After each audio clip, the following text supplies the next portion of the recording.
In 2022, Westmont College went to the NAIA World Series for the first time in program history. In many ways, just getting there felt like a happy ending, with Westmont's time in the NAIA quickly coming to a close. But in 2023, Westmont's final year in the NAIA, the Warriors had one last chance at returning to Lewiston, Idaho. In 23, under a first-year coach, the Warriors became the first club in program history to not only win the GSAC regular season championship, but a GSAC tournament championship as well. And finally, playing in their last NAIA games at Russ Carr Field, the Warriors punched their ticket back to the World Series, the second year in a row.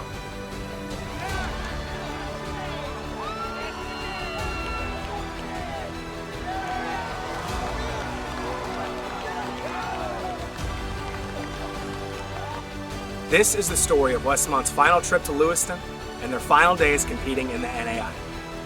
This is the story that turns next year's into this year. Because at Westmont College, it's always about this year.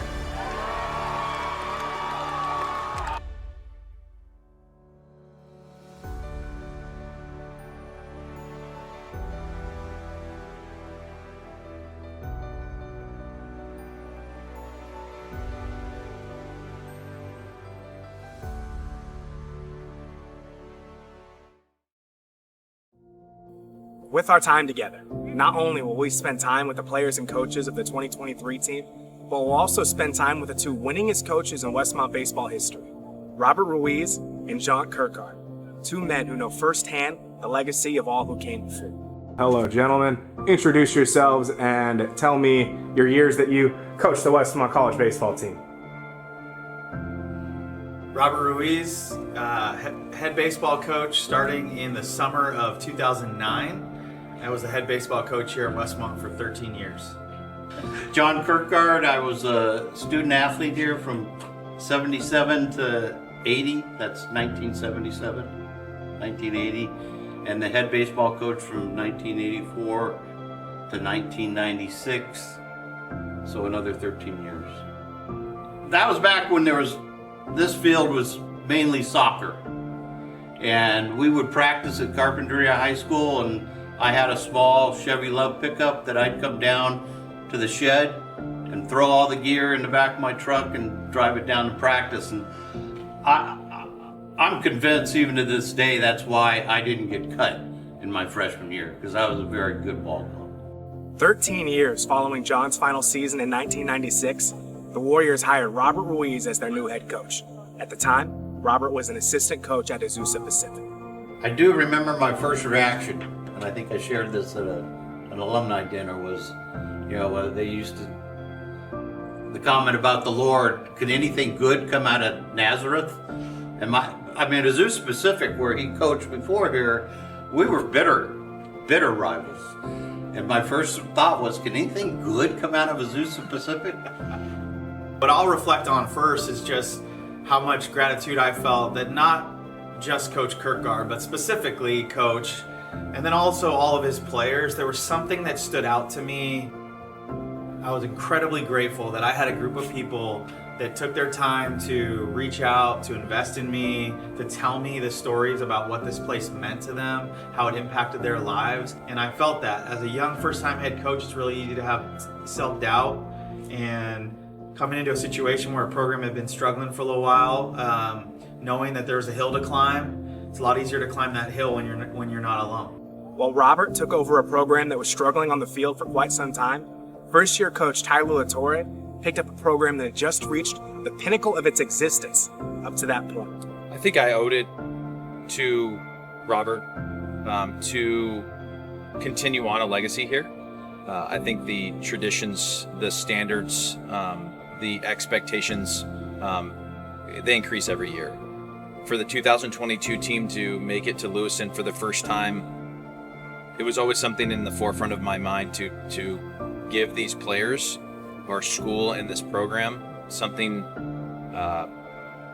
more, and to give them the opportunity to go back to Lewiston. For those returners that were there, to have that feeling of losing two and going home, there was something that they were playing for that was years and years that were on our shoulders of where the program was when Robert took over and where it finished last June.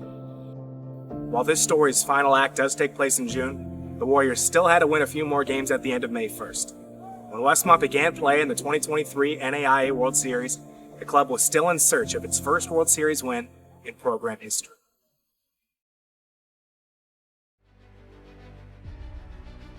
It's an absolutely gorgeous day here in Lewiston for the opening day of the 66th NAIA World Series here at Harris Field in the home of the NAIA World Series, Lewiston. Game 2 of the first of 4 games here on this first day. You can't win the tournament today, but you can certainly lose it. Very important to start with a victory. The Westmont Warriors coming into this as the 3rd overall seed. It's their 2nd trip. They were here a year ago, but they tasted defeat in the opening round and didn't win a game. Diaz is up. He's first pitch hitting, and he takes that ball up, and he takes it out. And already on the board on the 2nd pitch, Cumberland's has done what they do with a solo home run. You know, you play a team that has the offensive numbers that they had. Cumberland's was one of the top offensive programs in the nation. We had our horse on the mound in Brian Peck. He gives up a home run in the 1st inning. On the first pitch here. To the 3rd baseman, they're going to go for 2. Can't get it. Run will score. But our guys were resilient all year. I don't think there was a sense of nervousness. I think there was a little bit of when is it going to happen. They can't get the big hit again as O'Neill strikes out with the bases loaded. And that was a lot of the season for us. As a coach, you wish that guys would put together at bats a little bit sooner in the game so that we don't have to put so much pressure on ourselves late in the game. But our players always felt like we were never out of the fight. Much ground to cover. That ball deep to left field, looking up, and it's gone. Liam Critchett hits his 4th home run of the season, and that's a big home run, and it cuts the lead to 1. And Critchett hitting a home run kind of gave our guys the thought of we're playing Westmont Warrior baseball. Ball gets away from the catcher. They'll throw it to the plate. Safe. The 8th inning was a huge inning for us this year, and the guys talked about it because we always felt like the 8th inning was our inning. A balk. A balk. The tying run scores on a wild pitch. The go-ahead run scores on a balk. Oh, my. Wow.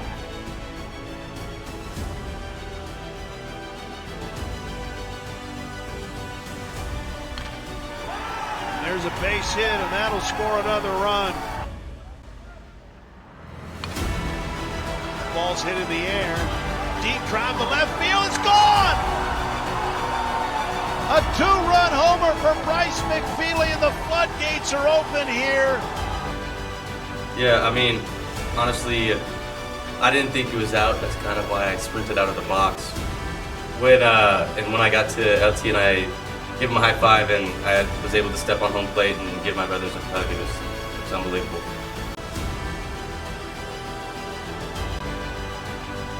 Westmont has never won a game at the NAIA College World Series. But they have now. A big 5-run 8th inning, and then Westbrook slams the door by striking out the side in the 9th. And I think that was a team goal for us. It's just our guys putting themselves in position to succeed with their preparation and their belief in each other.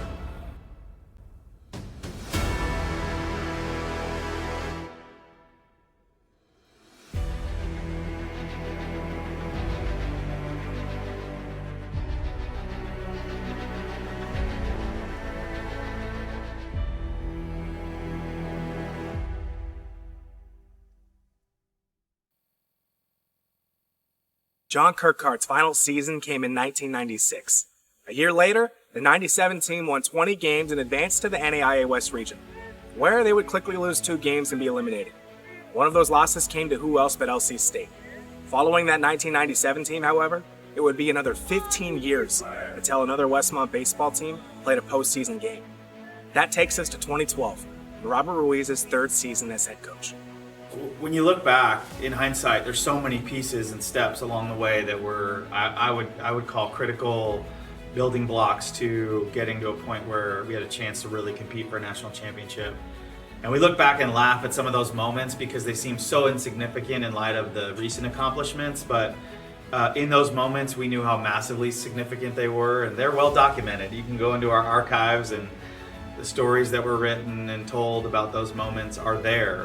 In 2012, we had to win 3 out of 4 against Vanguard in the last regular season series just to make it to the GSAC tournament for the first time in our at least recent history since the GSAC tournament was created. We lost the first game in controversial fashion at Vanguard, come back and win the game, hold on to a lead late in the second one. The win was obtained. We came from behind by who was acting as our closer at the time, Mitchell Crocker.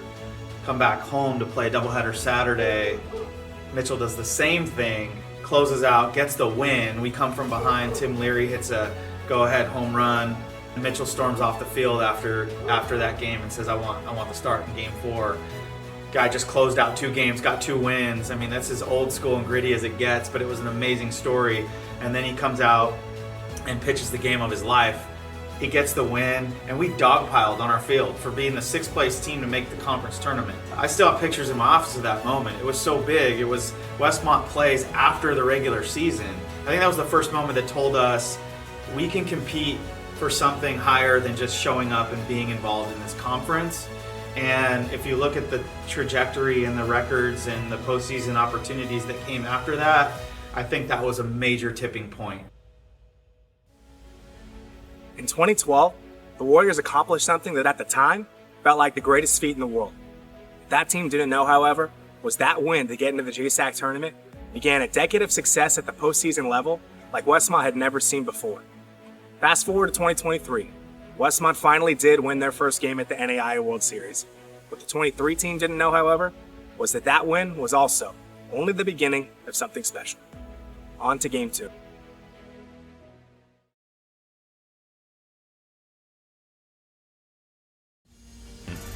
It is the third game of the day here at Harris Field, and it is a winner's bracket game. The number 3 seed Westmont Warriors taking on the number 7 seed Taylor Trojans here this afternoon on a warm day in Lewiston. Today is kind of breakaway day.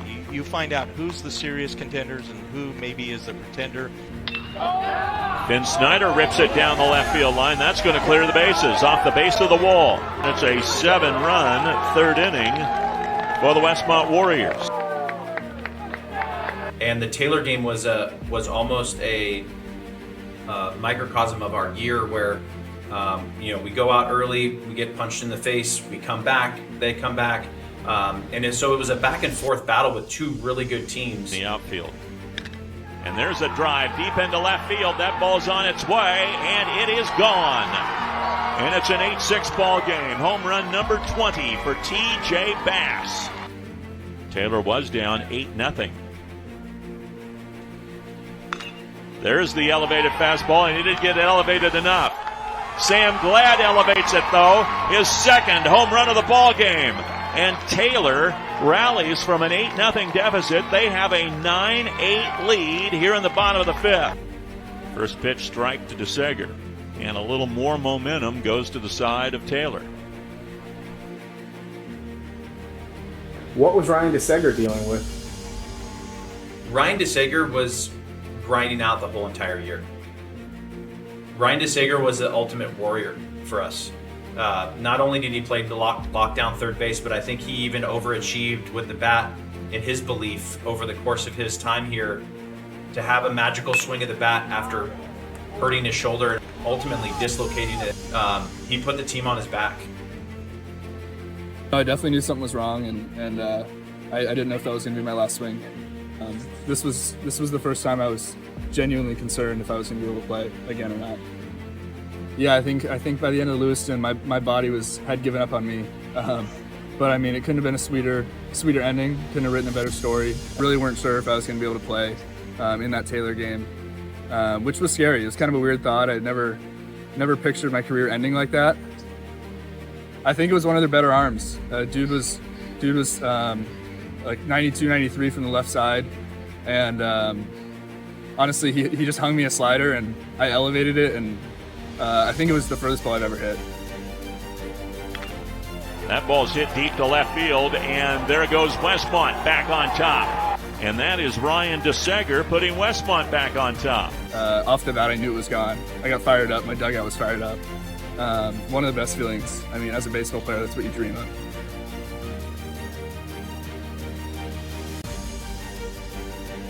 One of his biggest triumphs of the season was having his belief in himself. And his teammates watched it and felt it.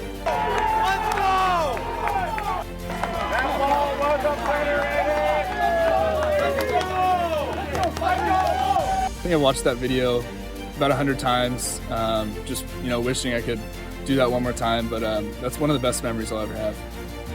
To be able to put the team on your back right there and pick them up when everything's going wrong in that game was special. There's a line drive into center field. That's going to get down for a base hit. Scoring easily is DeSeger, 12-9. Grounded up the middle, and even with 3 defenders on the right side of the infield, it's a base hit. And Rink's going for 2, and here comes the run home, and 2 runs end up scoring. We put the ball in Holly's hands, and Holly had been pitching great all year long. So good!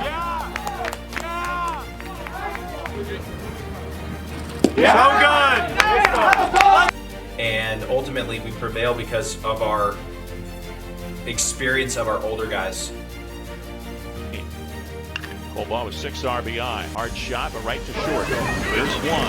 There's 2. A huge double play.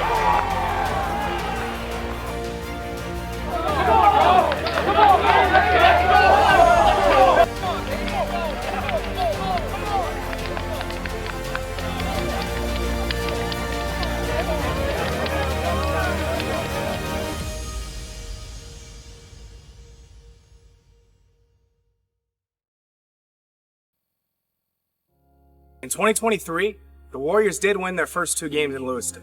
In 2022, the club lost their first 2 games and were forced to quickly pack their bags. The consensus is, however, without that trip to the World Series in 2022, there is no run in 2023. Yeah, that year though, even losing 2, it was.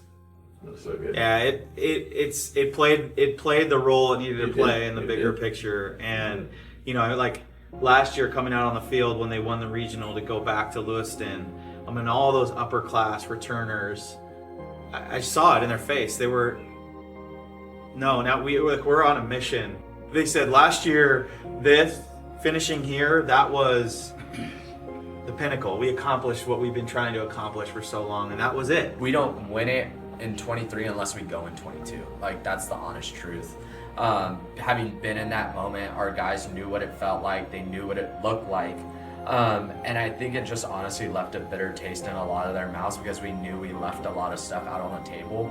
In retrospect, that was our national championship. It was getting there, and it makes sense why, it's like, well, we're here, let's just see what happens.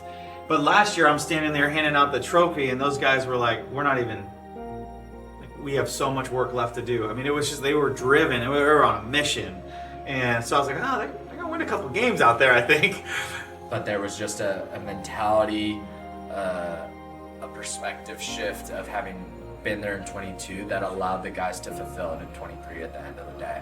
I think just going in there knowing that we belong. I think last year it was kind of a surprise that we made it there. That was the first time ever. Now this year I think we know that we're capable of being there and we can win some games this time around. Among the returners who remembered that bittersweet feeling from 2022 was 5th-year starter Eric Oseguera. After not getting to take the mound in Lewiston the year prior, Osi finally got to take the hill in Game 3 of the 2023 World Series.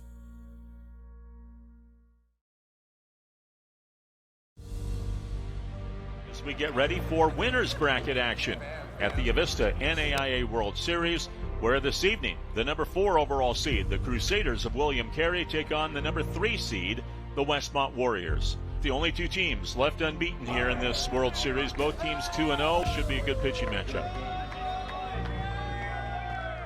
To have OC line up with William Carey and having a 5th-year senior with the pedigree of his career, the who he was as a person, the put the team on your back mentality, I don't think any coach would be lying to say that they wouldn't want that type of person on the mound. I mean, dude, it was my last hurrah, right? My 5th year. This would be a big pick-me-up for Westmont if they could deny William Carey here in this situation. Because the year before, we lost like 2 in Q, man. We got there, we were super excited to be there, and then we lost, and we're like, dude, what? Like, we were there for like 4 days, not 4 days, like a week. And when we got there, I was like, all right, this time, 2 weeks, man. Swing and a miss, strike 3, and Oseguera gets out of it.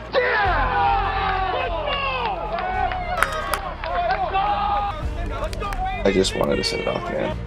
Especially against William Carey.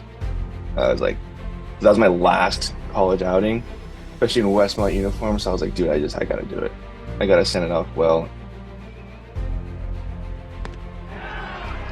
Good fastball. Oseguera blows him down. I could see him get better and better as the game went on. He legitimately put his team ahead of himself. He would have gone until his arm had fallen off. And he went out there and absolutely gutted out every single inning and gave the ability for our team to score enough runs and scratch and claw for that victory against William Carey. Get on the ground to the first baseman, takes a high hop, and that's going to cost him a run. That ball took a high hop on left side, a bad hop single off the bat of Robbie Haw, and we're all even at 3. Daniel Patterson coming around to score.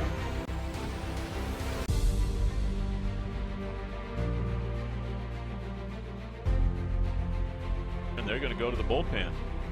So Oseguera does a nice job. Dude, the emotions were so high. Like, people were saying stuff they didn't even like think about. They were just saying it, and I was like, all right, man, let's roll. And if I remember correctly, I think William Carey, they were like the home run leaders of the NAIA, and to be honest, I didn't know. I had no idea. And sometime over dinner, they're like, hey man, did you know that they were like the home run leaders? And I was like, William Carey, those guys? I'm sure, like, I mean, I'm not trying to sound cocky, right? But, like, I was just pitching another game, man, and before you know it, like, comes out that they're, like, home run leaders. I'm like, hey, man, good for them, but better for me, you know?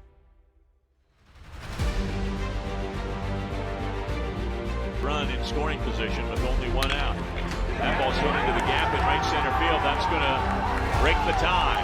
Over to get it is Lee. Here comes the runner to second. There is a great throw and just safe.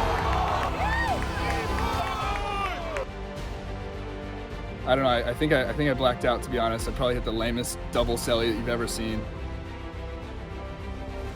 But you know, to come through for the boys one more time is epic.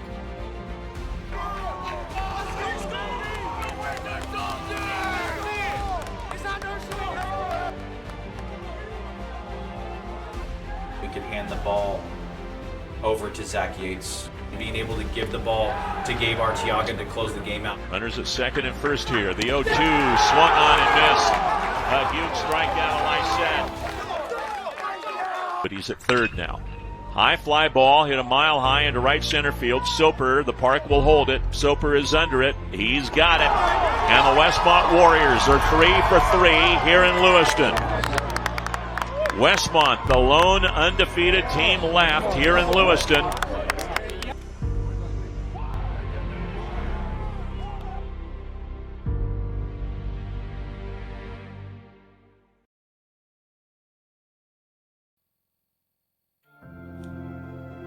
Westmont's 3rd win of the World Series in 2023 was their 46th of the season, which set a new single-season program record.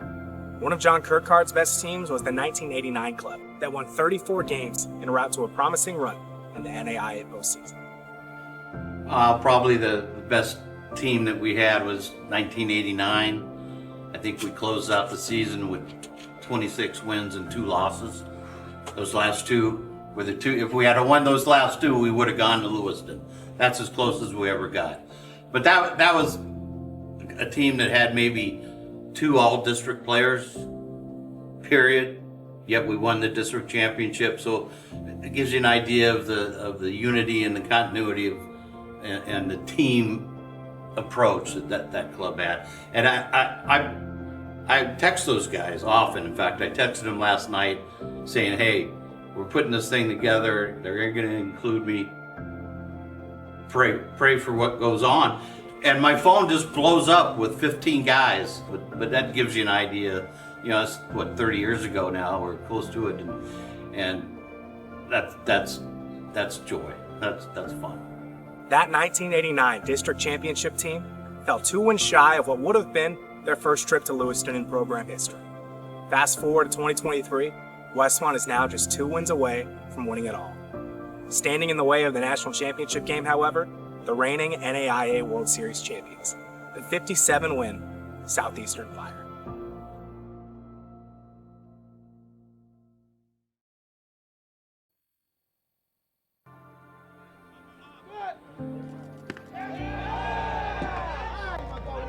And for the first time in a really long time, since maybe mid-February, I felt like we were playing against the number 1 seed. We were playing against the reigning national champion. We were playing against the 56-win team.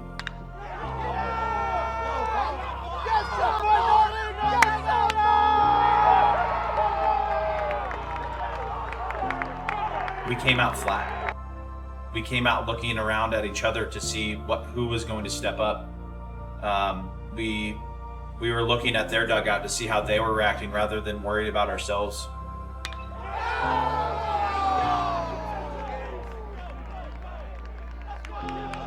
And I'm not taking anything away from Southeastern. Southeastern was a really good team, and they came out and took it to us. It was just a feeling that I hadn't felt in a while, and it needed to be addressed. Because if it didn't get addressed, then we wouldn't have responded the way that we responded the next day. And I'm really happy with how that went. This text went out to the players at 11:13 p.m. the night before. 2023 Westmont Warriors lose the opening game at St. Catharines, win 9 straight, lose at Hope 3 out of 4. Since that date of losing 3 out of 4 to Hope, we were 36-4. 36-4. We were the GSAC regular season champs. We were the GSAC tournament champs.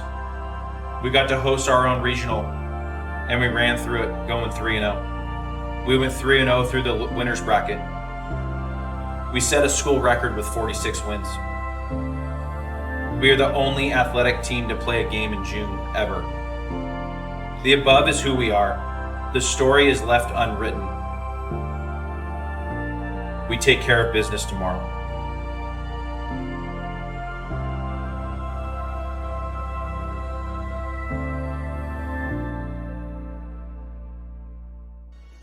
We have crowned a lot of champions at the base of the Snake River here in northern Idaho, and we're getting closer to crowning another champion at the 2023 Avista NAIA World Series.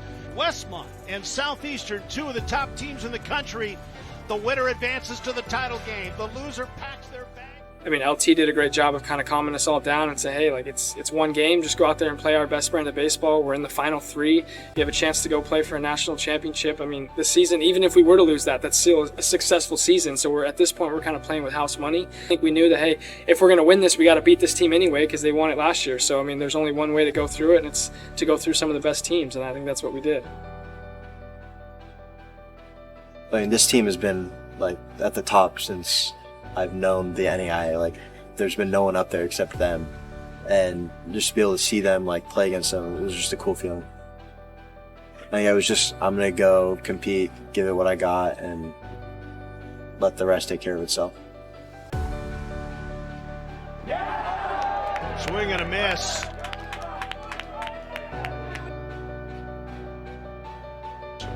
Swing and a miss, and got him. He makes the play. McFeely will score, and we are tied once again. A lot goes to our offense there. Like, they were scored, give us the lead, and then I gave it right back. I think I did that 2 or 3 times. That ball's hit into right center field, and that's going to score a run. A 2-out base hit for Herrera. Fire are back in front. As a team, for that offense to keep coming back, like after I put them in bad positions, to keep coming back and keep hitting it, like it just, I think that describes our whole season. When Soper's on with a single. Goes, and that ball hit him.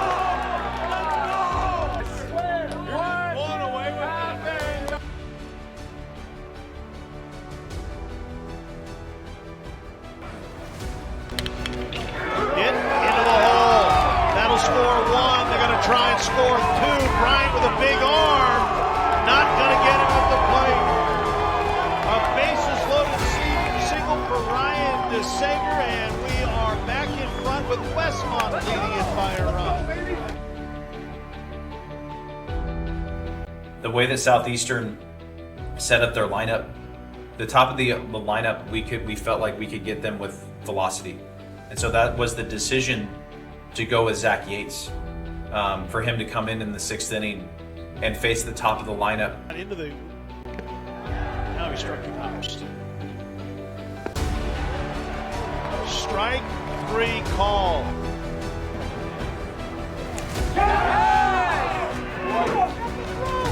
They'll throw him out at first base. Big job by Yates to get out of that one after giving up the leadoff base hit.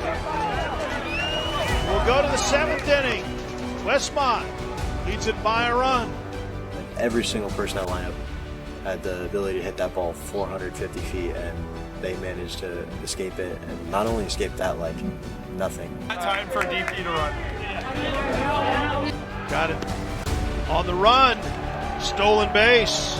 And for us to continue to scratch runs and do it any way possible, we found a way. Got into left field. Drifting back out there is Bryant. He drops the baseball! Oh my! That was a lazy fly ball, and he dropped it, and Patterson will score.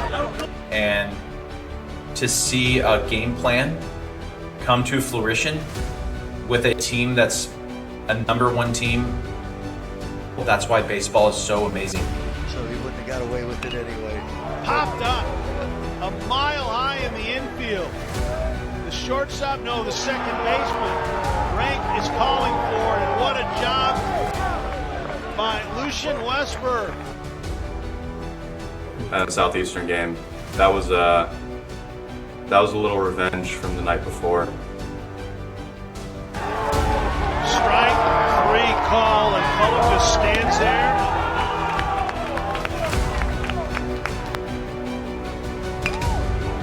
Ball hit her to right center field. Soper on his horse. No, it's McFeely who gets there.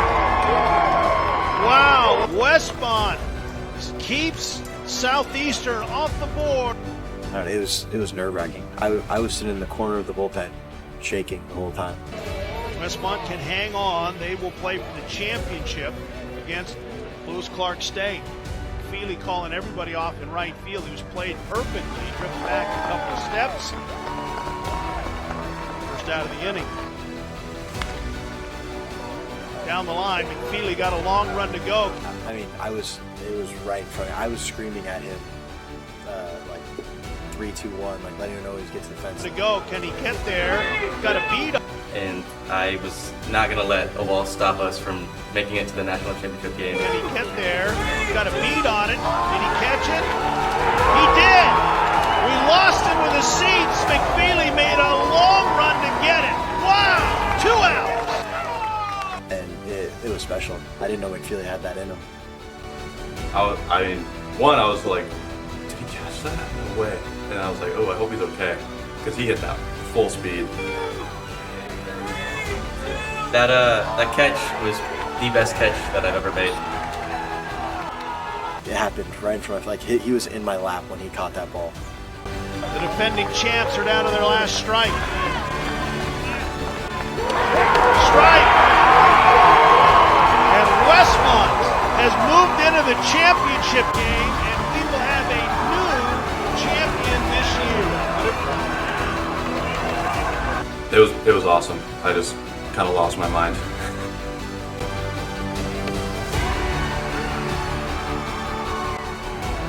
It was pretty funny.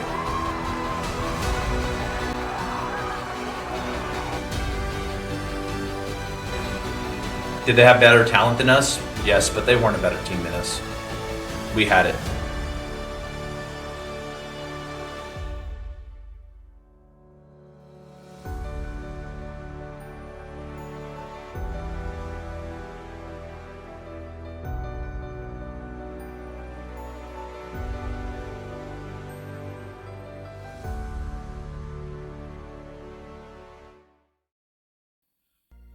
In storybook fashion, Westmont was set to take on Lewis Clark State in the NAIA National Championship game. That night, a sold-out crowd of nearly 4,500 people would be awaiting Westmont in the home of the team that had previously won 19 World Series championships. The years that I coached and played, Lewis and Clark State was the place. I mean, they almost won it every year. I was probably a head coach. And to get there would have been just unbelievable, and it was. And it was a blessing and a thrill to hang out where Ed Chef used to hold court. Being in the same place that Ed Chef won 17 or 18 national championships, and kind of the rich, long-standing tradition of Lewiston and NAIA baseball history, to know that Westmont College now is among those ranks, that we were in that space, and we deserve to be there. And know that there was an end in sight now of us playing for the national title in front of the home crowd against Lewis and Clark, them going for their 20th national title in school history. We wanted no part of that. We wanted to beat that team, that Lewis and Clark team, to fulfill our legacy. Well, here we are. Westmont's time in the NAIA comes to a climax and conclusion in the 2023 NAIA National Championship between Westmont College and Lewis Clark State.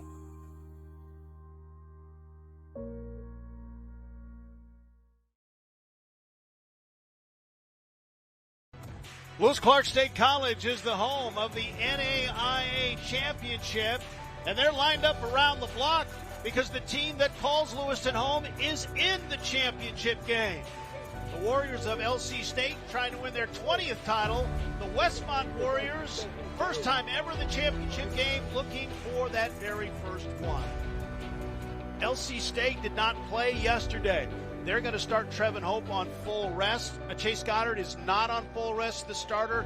On paper, it's all set up for LC State to win this championship. So it was pretty unbelievable. I've never had that many people cheer. It was what really kind of locked it in was after the first guy had like a off the handle single over the first baseman. And a kind of pool cue that into right field, and it's a base hit.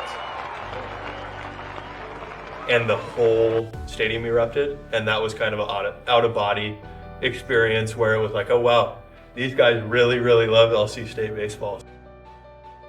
Nubber, Goddard to first.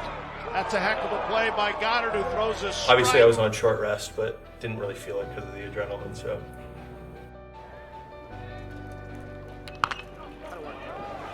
To the second baseman, Desaw can't make the play. That's going to let two score.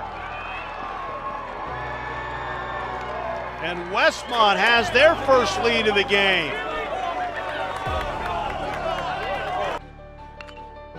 To the third baseman, to Sager. How about that play? Westmont is flashing some great defense early in the game.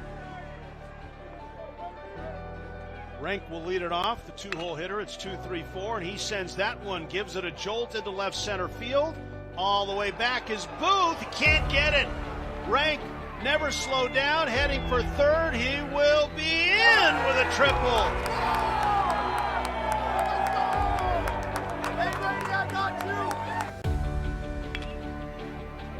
that one. He's going to get through. It'll be a base hit. And DeSeeger has his 10th RBI of the World Series, and it's a 3-1 game. Thomas steals third base with 2 outs. Doesn't matter. Goddard got him, and he is pumped up with that strikeout. Definitely having the entire crowd rooting against you, that helps to bring emotions out. That was pretty electric. That was a lot of fun. Was able to show some emotion and then get the guys fired up and get back in the dugout. So. Win another inning right here. Win another one. That'll be his second. That ball's in the hole and it finds its way to left field. Runner coming to the plate. Big time throw. Safe! Brink got his hand underneath the tag by Olsen. His emotion that he showed in Lewiston was something that I don't even think his best friends and teammates had ever seen him.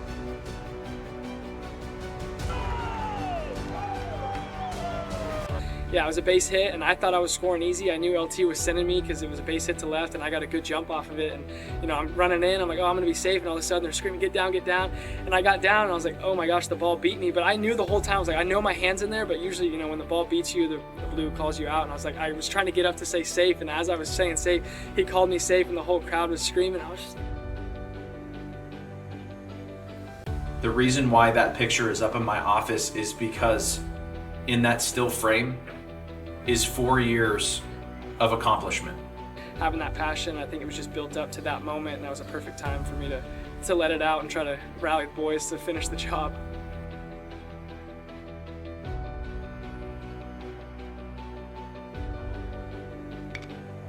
That ball's hit hard to left field. O'Neal's going to look up. He's going to watch it. It's gone!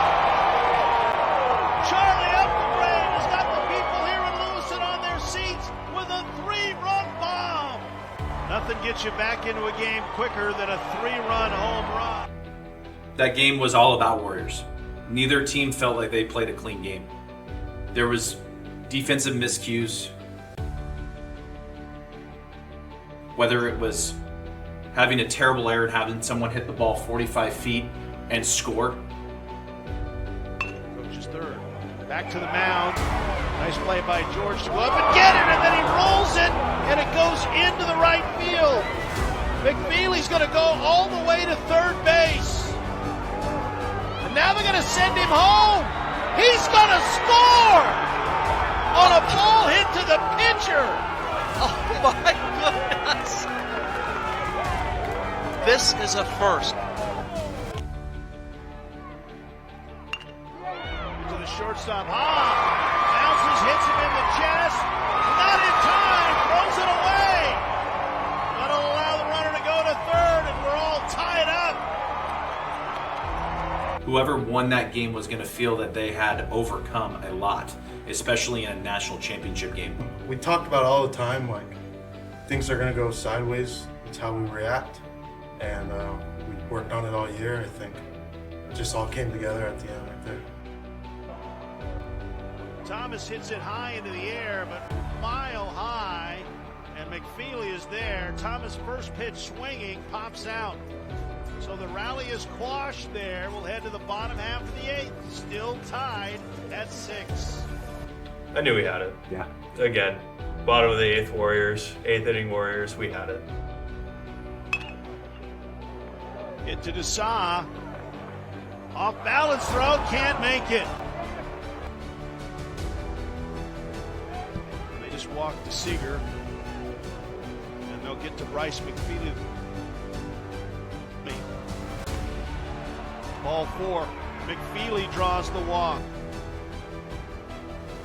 There's nowhere else to put him anymore. Ball outside. Parker O'Neal overcame a multitude of injuries all year long. He didn't have the power numbers of the number 5 hitter, but every time we had needed a clutch hit or a clutch jump start to our offense, it was Parker O'Neal that did it. 3-1. And everybody on our team called him Mr. Reliable. There's a reason why he was so reliable in every sense of the word. Ball 4, he walks him. And O'Neal looks straight back into the stands.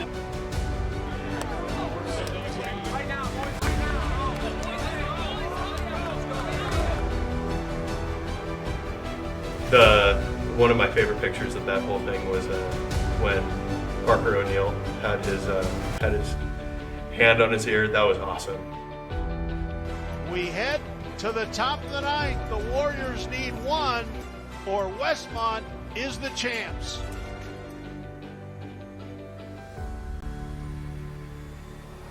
Gabe Arteaga is out for his third inning. And now his task is to get the last 3 outs and give Westmont their first ever NAIA baseball title. The one thing I remember is walking out to the mound that last inning, where Brady Rank stops me and gives me some words of encouragement. He says there's no one else he'd rather have out there, and that kind of got me locked in and just ready to go right after. Struck him out. The LC State Warriors are down to their last 2 outs. The last month of the season, pitching on a torn UCL and having surgery a few weeks after Lewiston, for him to get the last out for us,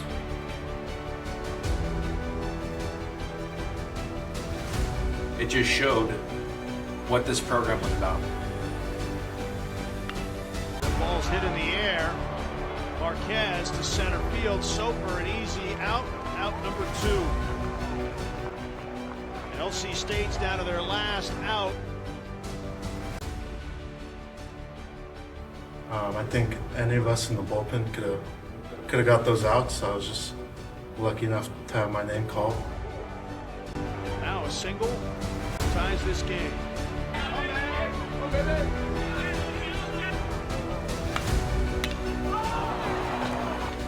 That's hit in the air. McFeely's calling for it. And Westmont has won the 66th NAIA World Series.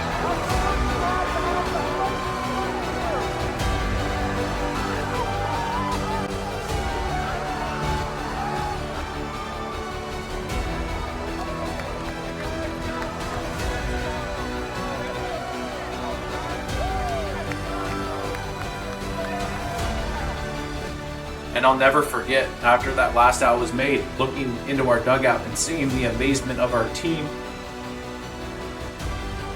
And it was bigger than baseball. It was life-altering moments for our players that they will take into their everyday lives.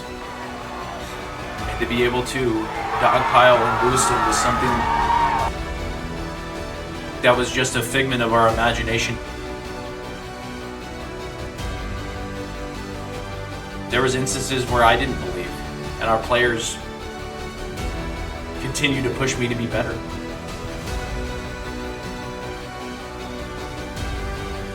I think Brady and I would both agree that we did not start off on the best of terms.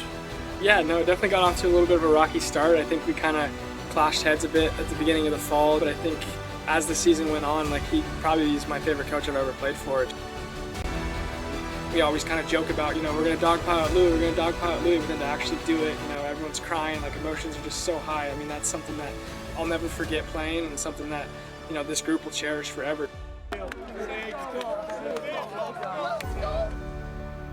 For me, coming out of high school, I was an average player at best. I didn't really have any standout qualities. But to see, where I came from and how I felt finishing as a Westmont baseball legend. I was speechless. I remember talking to you. I remember talking to, I think Gabe and OC were next to me, and I was like, I can't even talk right now. I don't think we're where we're at today without guys in the past pouring their hearts out, Ruiz pouring his heart out in the program, and then giving us the opportunity to get where we're at today. It means the world to me, and I know all the rest of my teammates, and that, I think, helps to give a good taste in your mouth about being on the best team in Westmont baseball history. To have heard the stories and to have met the players that built this program from literally when this field was dirt to now celebrating a national championship, it's something that, having not even been a student here at Westmont, I take so much pride in. And to have my parents there to experience that moment with them for everything that they've sacrificed in my baseball career as a player and as a coach, it was absolutely amazing. And I'm telling you, from that point when he catches it to where we receive the trophy, I don't even like really remember. It was just so fast and a blur.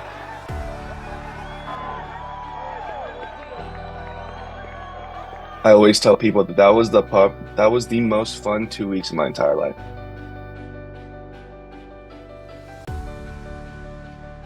To close out the NAIA membership in your last year as a national championship is phenomenal and God ordained. Had to have been, right?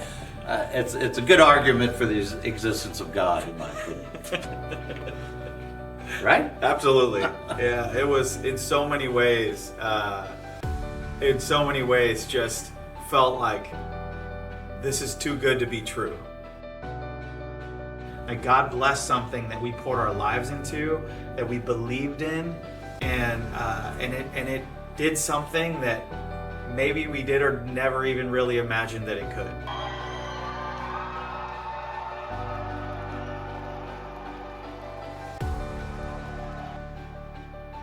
It didn't really sink in the impact of this trophy on a community until we came back to Santa Barbara.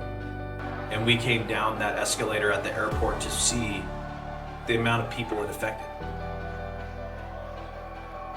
Decades and decades of people and fans and lovers of Westmont athletics were there to greet us.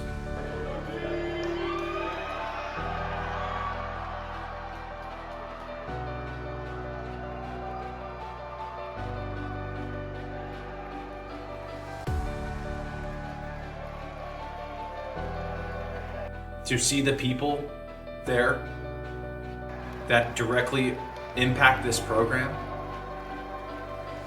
that have impacted this program, for Robert Ruiz to be there with his family, knowing what they went through, where this program was when he took over and where it is now. Ron Smith and Jacob Norling, Jeff Azen, our other coaches in this athletic department. The impact that we have on each other here at Westmont is endless.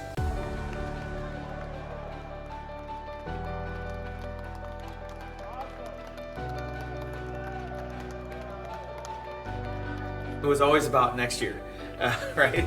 The next year's becoming this year, because I know that's been a theme and a thing we've talked long about. We were always working towards something. We never felt good about last year. It was always about what's next. And that's what's going to be incredible about the future of this program, to watch where Coach Latore and the rest of his staff take this program in Division II. It's an exciting time. And hopefully there's a lot of firsts coming up for this program and this athletic department as we transition to Division II. But no one can take away our last one in the NAIA.